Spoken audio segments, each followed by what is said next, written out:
Assalamualaikum warahmatullahi wabarakatuh. Perkenalkan, nama saya Ayu Triana dengan NIM channel D024035. Di sini saya dari Prodi Perpajakan Universitas Jambi. Saya akan menjelaskan tentang materi pemotongan PPh pasal 26 dari mata kuliah Pajak Penghasilan, Pemotongan dan Pemungutan.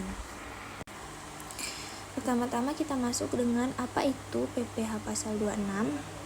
PPh pasal 26 adalah pajak yang dikenakan atas penghasilan yang bersumber dari Indonesia dan diterima oleh SPLN atau subjek pajak luar negeri yang tidak memiliki BUT. BUT itu Badan Usaha Tetap di Indonesia.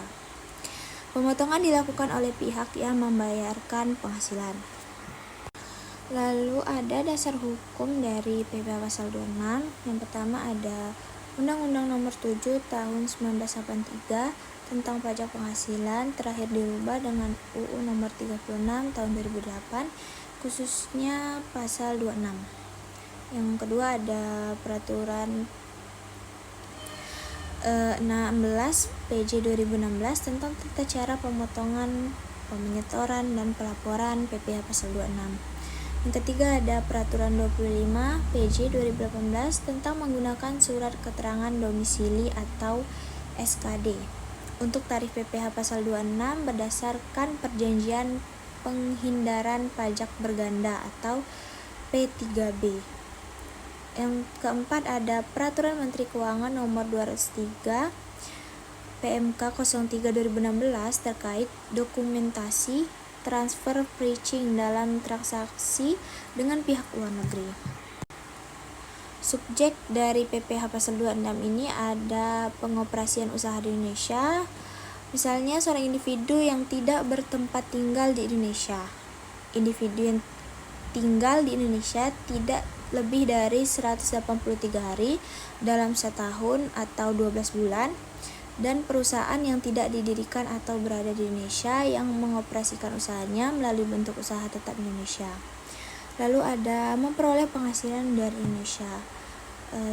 Misalnya seorang individu yang tidak bertempat tinggal di Indonesia, individu yang tinggal di Indonesia tidak lebih dari 183 hari dalam setahun atau 12 bulan, dan perusahaan yang tidak didirikan atau berada di Indonesia yang dapat menerima atau memperoleh penghasilan dari Indonesia tidak melalui menjalankan usaha melalui suatu bentuk usaha tetap di Indonesia.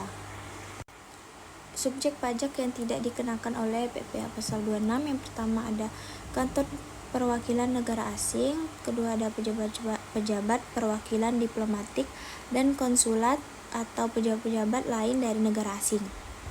Orang yang diperbantukan yang bekerja dan bertempat tinggal bersama mereka dengan syarat bukan WNI dan di Indonesia tidak menerima penghasilan di luar pekerjaannya.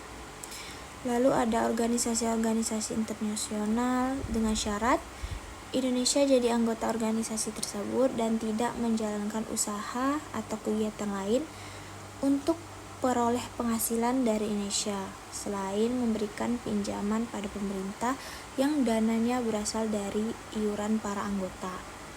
Yang terakhir ada pejabat-pejabat perwakilan organisasi internasional tersebut bukan WNI dan tidak menjalankan usaha, kegiatan atau pekerjaan lain untuk memperoleh penghasilan dari Indonesia.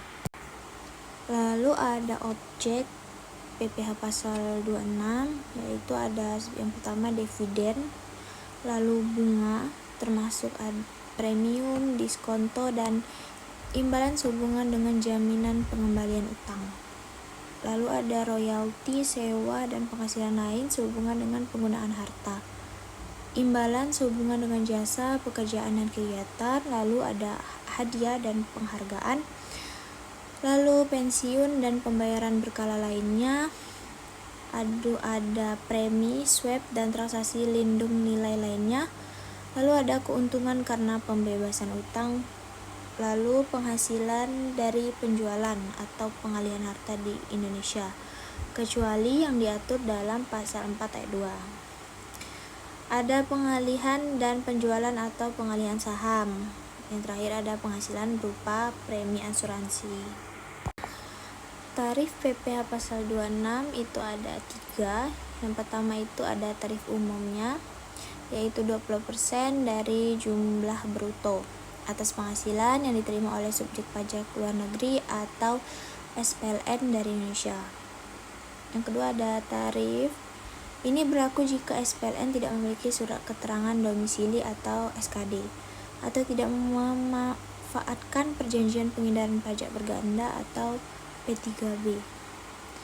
Terakhir ada jika SPLN memiliki surat keterangan domisili dan negara asal memiliki P3B dengan Indonesia, maka tarif pemotongan dapat lebih rendah sesuai ketentuan dalam perjanjian tersebut.